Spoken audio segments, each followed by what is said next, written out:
መናፍቃንና ኑፋቂያቸው በተመለከተ የጌታችን የመድኃኒታችን የኢየሱስ ክርስቶስ ትምህርት። በስመ አብ ወወልድ ወመንፈስ ቅዱስ አሐዱ አምላክ አሜን። የምንፍቅና ትምህርት ንጹሕ በሆነው በምዕመናን ልቦና የሚዘራ ክፉ እንክርዳድ በመሆኑ በመጀመሪያ ያስተማረው ጌታችን መድኃኒታችን ኢየሱስ ክርስቶስ ነው።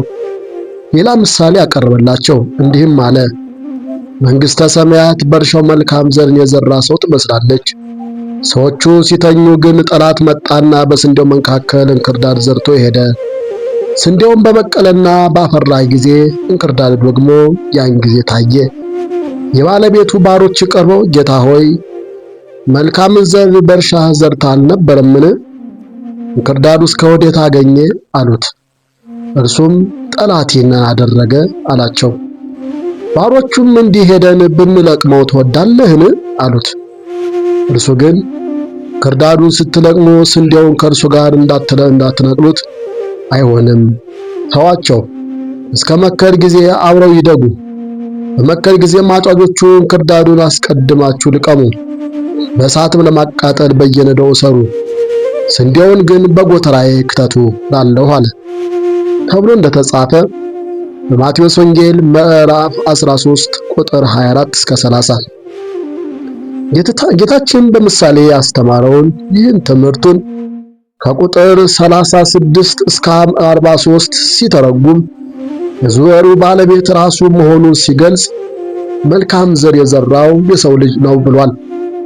ሊቃውንተ ቤተ ክርስቲያን ይህንን የጌታችንን ትምህርት መሰረት አድርገው ሲያብራሩ መንግሥተ ሰማያት ሕገ ወንጌል ተስፋ ደግሞ ጌታችን ኢየሱስ ክርስቶስ ነው በማለት ተርጉመዋል። ጌታችን አስከትሎ እግዚአብሔር አስቀድሞ ንጹሕ ዘሩን ቅዱስ የሆነ ዘርን የዘራበት እርሻ ደግሞ ዓለም መሆኑን ተርጉሞ አስረዳን።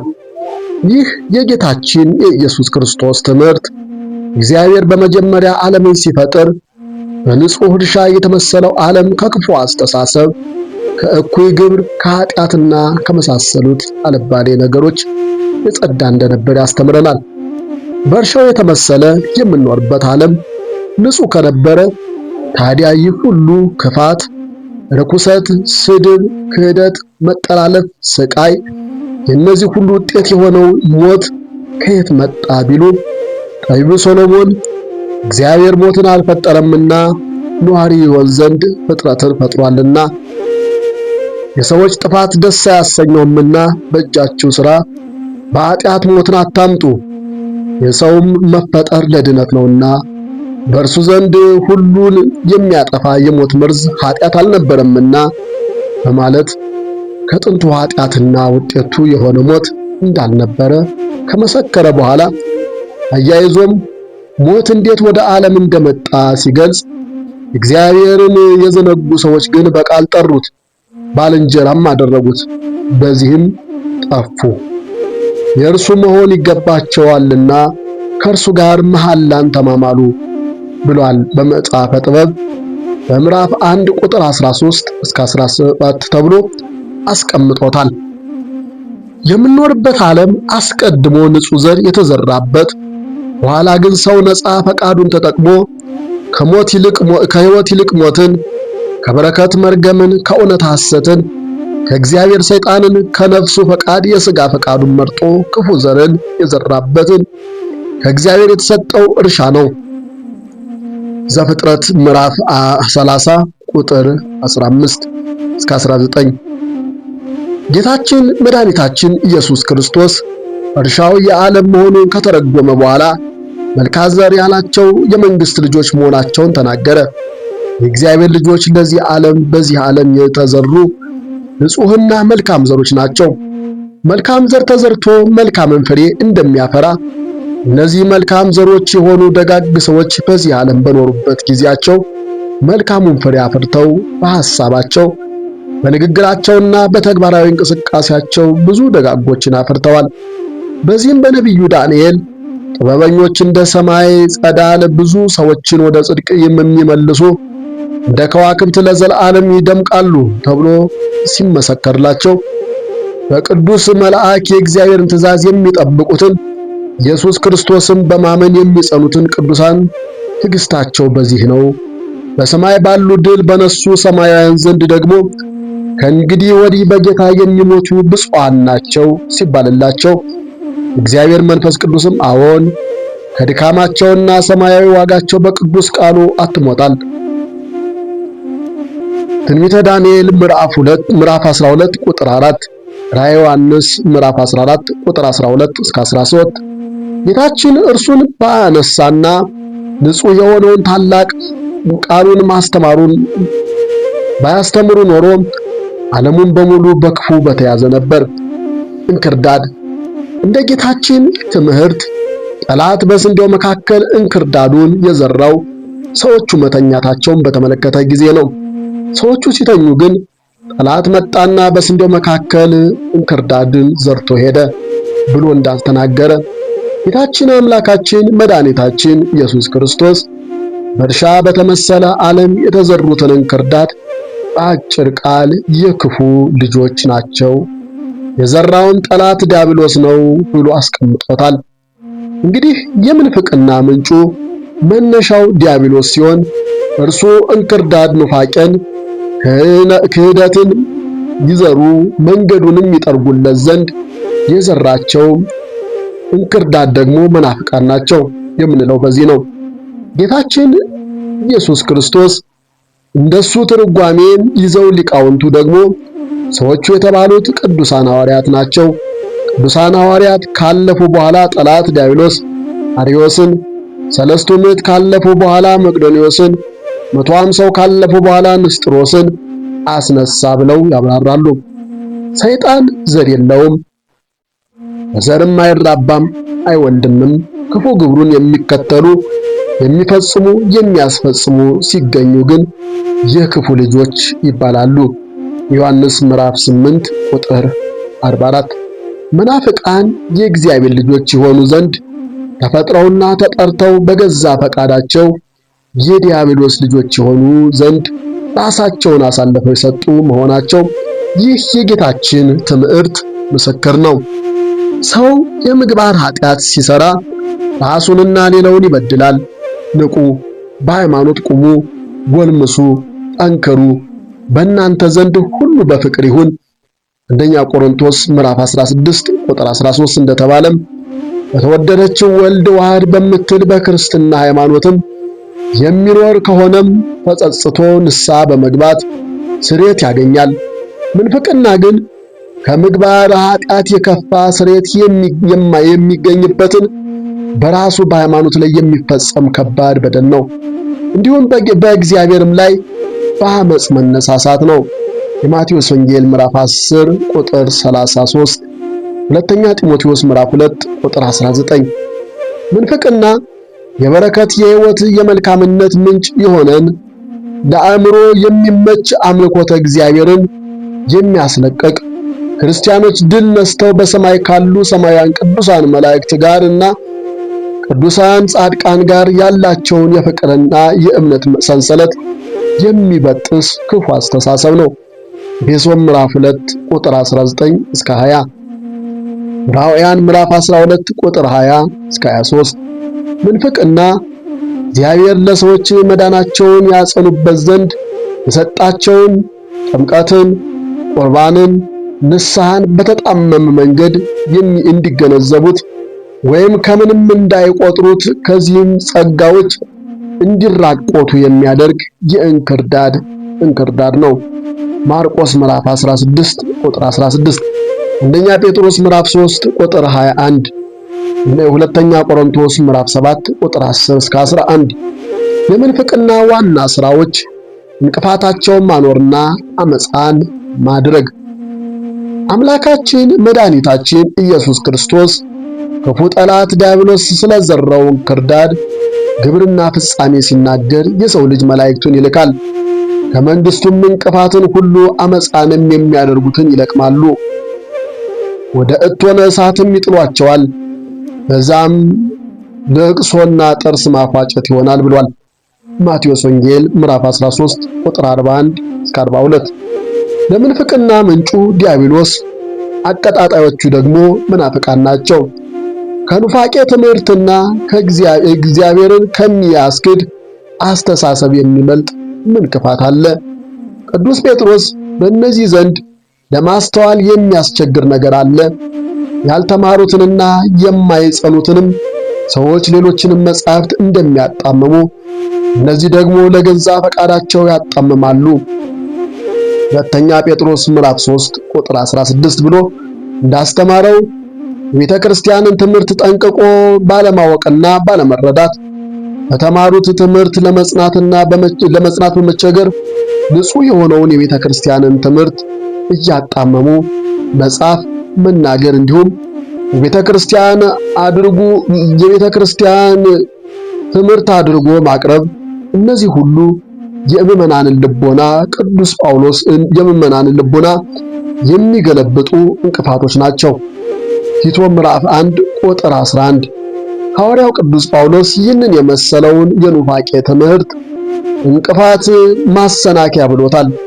ነገር ግን ወንድሞቼ ሆይ እናንተ የተማራችሁትን ትምህርት የሚቃወሙትን መለያየትንና ማሰናከያን የሚያደርጉትን ሰዎች እንድትመለከቱ ለምናችኋለሁ። ከእነርሱ ዘንድ ፈቀቅ በሉ። ሮሜ ምዕራፍ 16 ቁጥር 17 እንደሚል የኑፋቄ ትምህርትና አስተሳሰብ እግዚአብሔርን እንደ አምላክነቱ እንዳናመልከው እንዳንገዛለትም የሚያደርገን የእርሱ የሆነውን ነገር እንዳናውቅ ብናውቅም ከመቀበል ወደ ኋላ እንድንል የሚያደርገን እንቅፋት መሰናክል ነው።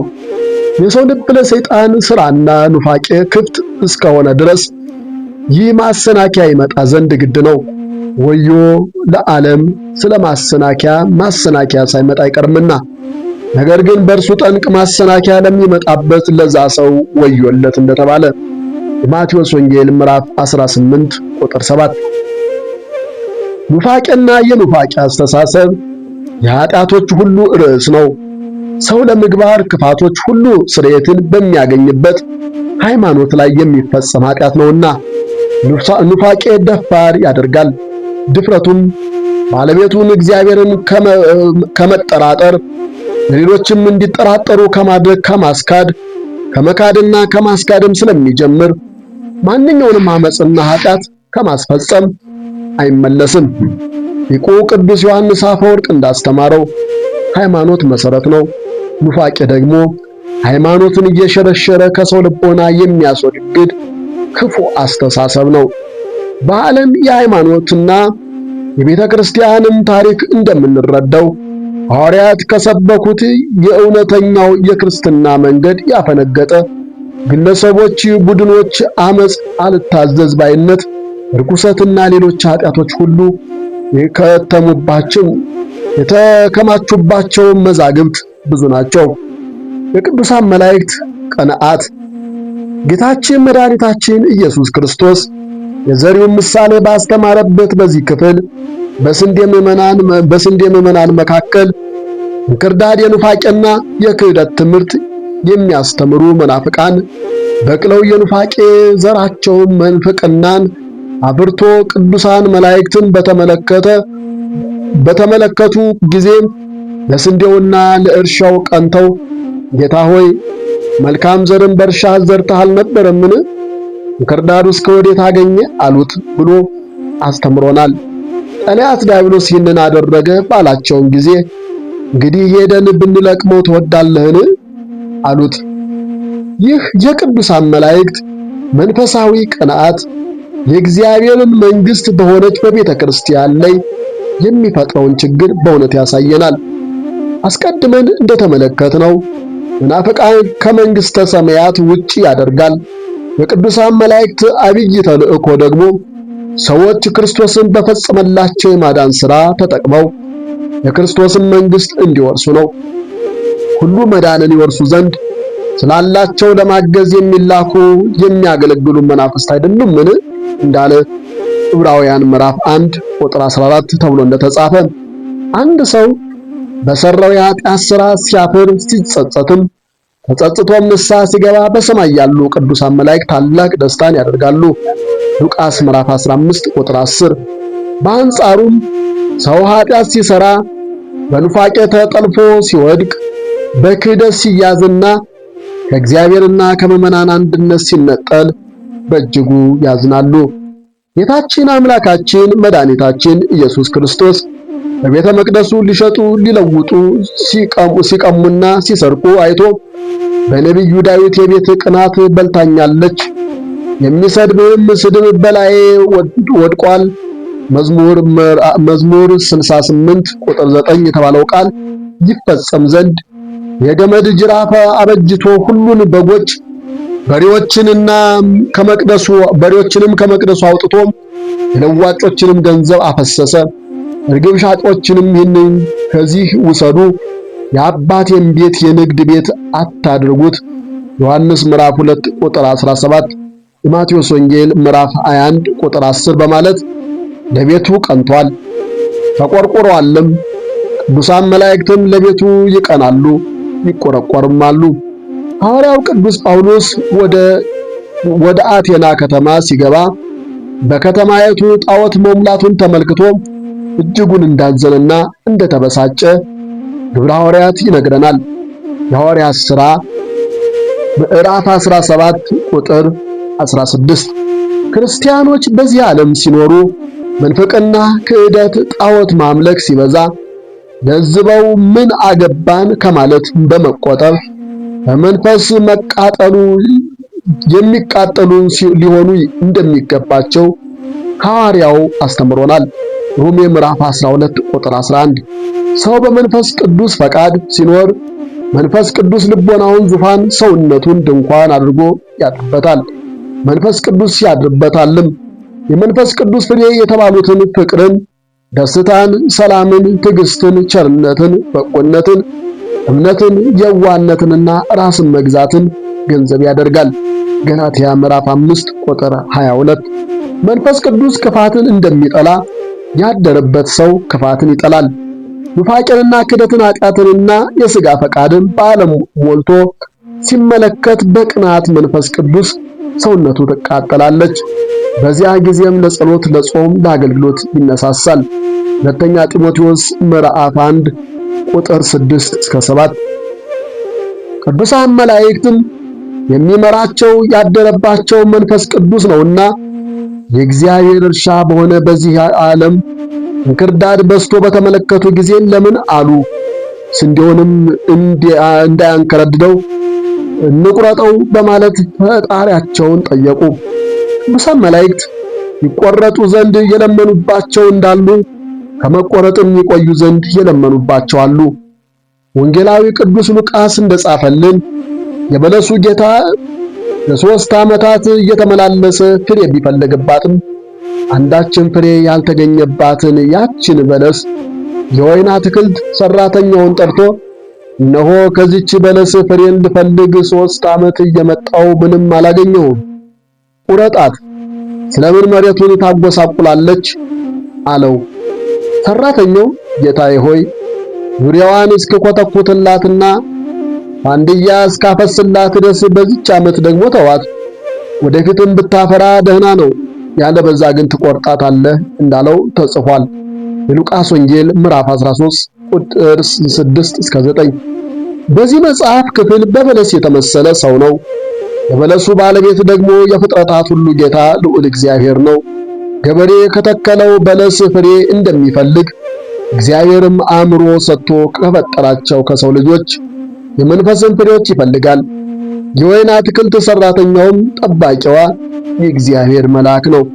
በመንገዱ ሁሉ ይጠብቁ ዘንድ መላእክቱን ስላንተ ያዛቸዋልና እግርህም በድንጋይ እንዳትሰናከል በእጃቸው ያነሱሃል። መዝሙር 90 ቁጥር 13 ተብሎ እንደተነገረ የበለሱ ጌታ ፍሬን ፍለጋ ወደ በለሷ 3 ዓመት እንደተመላለሰ እግዚአብሔርም በወጣትነት በጉልምስና በሽምግልና ዘመናችን በሰጠን ሁሉ ዕድሜ ፍሬ ሊፈልግብን ወደኛ ይመጣል። ፍሬ የማያፈራም ዛፍ ሁሉ እንደሚቆረጥ ወደ እሳትም እንደሚጣል ሰውም በተሰጠው ዕድሜ የመምህራንን ትምህርት የወንጌልን ቃል ሰምቶ ፍሬ ካላፈራ ይቆረጣል። ሮሜ ምዕራፍ 11 ቁጥር 22 እስከ 23። ጌታችን በምሳሌ እንዳስተማረንም ቅዱሳን መላእክት ዋና ስራቸው በክፉ ስራችን ያለ ዕድሜያችን እንዳንቆረጥ ዘመናችን እንዲረዝም ልመናን ወደ እግዚአብሔር ማቅረብ ነው። በሃይማኖት እየኖረ በምግባር እየጎደለ ሰው ካለ እግዚአብሔርን ተስፋ አድርጉ። ከወደቀበት የምግባር ኃጢአት ይነሳል። ከወደቀበት የሚነሳበት ምርኩዝ ሃይማኖት በኑፋቄ የሰባበረ ፈጣሪውን የካደ የእግዚአብሔር ወዳጆች ከሆኑ ቅዱሳን አንድነት የተለየ ሰው ግን በምን ይነሳል? የጌታችን ኢየሱስ ክርስቶስ የባህሪ አምላክነት ፈጣሪነቱ፣ ርቱዕ አዳኝነቱ አምነው በምግባር በተስተካከሉ ሰዎች ቅዱሳን መላእክትን ይለምናሉ። ልባቸውን አደንድነው ፈጣሪያቸውን ለካዱ ከቤተ ክርስቲያን አንድነት ተለይተውም አመፃን በሚያደርጉና በእልህ በሚጓዙ ላይ ግን እንደሚለምኑባቸው እነዚህ የጌታችን ትምህርቶች ምስክሮች ናቸው። ክፉ ሰው አመፃን ብቻ ይሻል፣ በዚህም የምሕረት መልአክ በቁጣ ይገለብጣታል። ምሳሌ ምዕራፍ 17 ቁጥር 11። አይሁድ ጌታችንን በተንኮላቸውና በፈጠሩት የሐሰት ክስ አስፈርደውበት በግፍ በሰቀሉት ጊዜ የቤተ መቅደሱ መጋረጃ ለሁለት እንደተቀደደ ወንጌል ትነግረናለች። የማቴዎስ ወንጌል ምዕራፍ 17 ቁጥር 51።